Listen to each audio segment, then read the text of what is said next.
Hello everybody and welcome to Resin Maniacs. This is Norbert and this is the first episode of a new video series called Show and Tell. And I'm gonna go right into it. This is my recent finished build. It's called Army of One by Needful Things. It's a 5th scale, Frank Miller inspired Batman. And I always loved that kit, and when I got that kit I decided to not build it straight out of the box. That's what I like to do.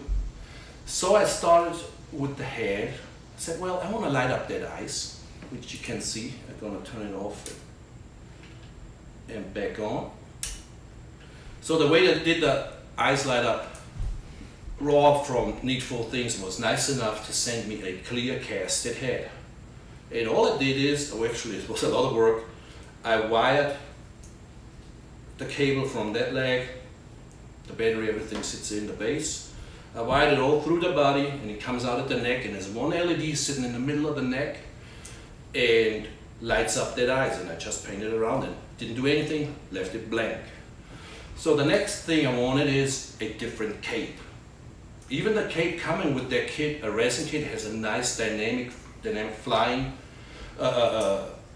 pose, but I said I want to change things up. So I looked all over the place to find a fabric, a material which is in scale, because you get a lot of vinyl fabric which is just too thick and doesn't look right. So luckily I found that on eBay. It's from China and it is actually really, it folds nice and fits right on there. I did some weathering, the holes and all that stuff are I just used a Dremel tool and did all this, you know, the worn out bottom of the cape is all with the Dremel tool. And then I just did that brownish, you know, like you dragged it on the ground and put a complete, because it was kind of shiny, so I used a really thin wash all over that cape to make it a little bit more flat and dirty looking. And I also wanted him to be all beat up. Originally the kit is straight, nice suit.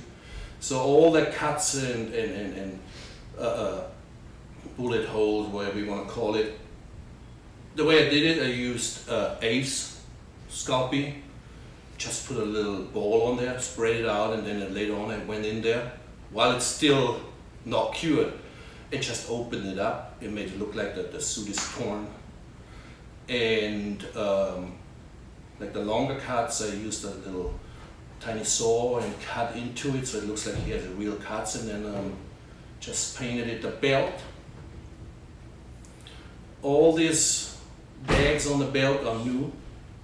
At Dremel that was a little bit difficult because it was the original kit has one belt is casted to the body, the other one comes loose, you have to glue that on. And so I had to Dremel off the casted on bags. And I was a little nervous about that, but it turned out good. You still can't take them off. They come off still. I may have to glue them on because I was lucky enough to sell it to a good friend of mine in New Jersey. He loved it that much, he wanted to buy it. So next what I did was the rope and the batarang. This is made out of styrene sheet, and the rope I found at a hobby store. Drilled the holes in the fists and just routed it through it. I don't know how you call that, gauntlet stuff. That's all custom made, simple styrene sheets on the boots. Just so I don't forget.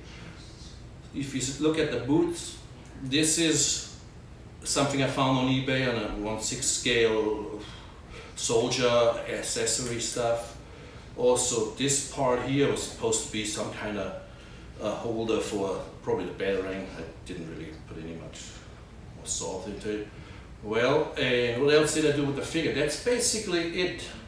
And then it's all painted with brush paint, and I use, for my skin tones, I have a set I use for a long time now from Life Color. Pretty happy with that. Pretty was not a whole lot of skin tones anyway.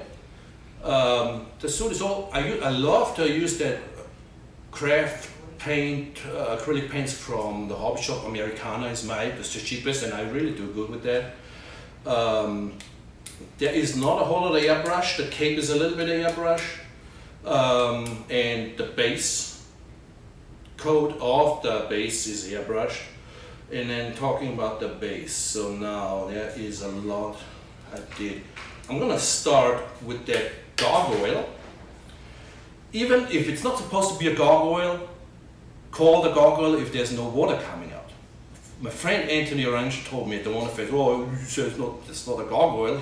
He told me what's it called, and he can leave a comment in below because I forgot. So sorry, Tony, but I call it gargoyle. That gargoyle came with the Mobius Spider-Man kit, and it's a nice, it fits, the scale is right, so I use that. Also, 1, 2, and these 3 sides I used that Mobius kit. I had to buy that kit 3 times, just for the base parts I needed. Well, if any one of you guys is interested in the Spider-Man and the Green Goblin, they're loose now with no base. Shoot me or leave a comment, the first one gets it. So now this is done with that Mobius stuff. This one, the top part, I found at Big Lots, I believe. It was something where you put outside, you put your flowers on, and I just cut that out. And then the back side, if you see, that's just the regular pipes I found at the hardware store. This is all just styrene sheets, and like I said earlier, it opens up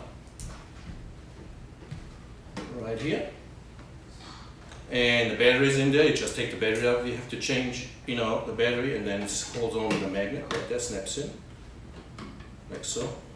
See, the ground here, what I used is to make it all like dirty and have a little structure in. It's texture spray, crayon or whatever, does really well. Did some washings, a little bit of dry brush, and I put a little red on here. Some people at the Wonder Fest missed that. Anyway, and then the bottom, I just wanted a complete thing where it's finished. I could have just go till here, but I saw, now I want something. This is an old cast iron lamp base, which had a switch right here, because I wanted to have the switch original back there, but then I do the wiring, so the wiring goes in here, comes out there, and you can turn off and on that ice right here. It works fine. I think it turned out nice. Just give that a couple of washes and metal tri brush, so it has a little bit of effect in there, and trying to keep the colors all even, and I think it turned out pretty nice. I'm happy with it. I got the Best of Show at the Wonder Fest for Superhero and Villain, thanks to Jesse Garcia. He's the guy sponsoring that award. I'm very proud of it. Thank you very much. And I'm gonna take it to the Jersey Fest.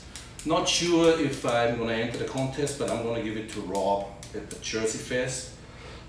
And well, I'm pretty much done with that show and tell. I definitely missed something. When it comes to the painting, this is all hand painted. I love to use the washes from Citadel. They're awesome. I really like them. There's a bunch of washes, the strokes and stuff. It's just with the brush and simple, no airbrush, just all brush painted. And there's no, might have a little bit of blood on here. Well, that's about it with my first show and tell and my actual first video for Resin Maniacs in front of the camera. Well, this series of videos we want to continue, and I have some people already did some show and tell, but I want to, everybody who's interested can help us with that. Keep on, just go and film yourself like I did, maybe switch it up a little bit. Take one of the kits you build, you're very proud of, and give us a little show and tell. If you want to do it, if you want to be part of show and tell, Resin Maniacs, just shoot me an email. It's down here somewhere, norbert.ossner@yahoo.com. or just contact me on Facebook, and don't forget to like the Resin Maniacs page on Facebook and join the Resin Maniacs board, our group on Facebook. Thank you very much. Thank you.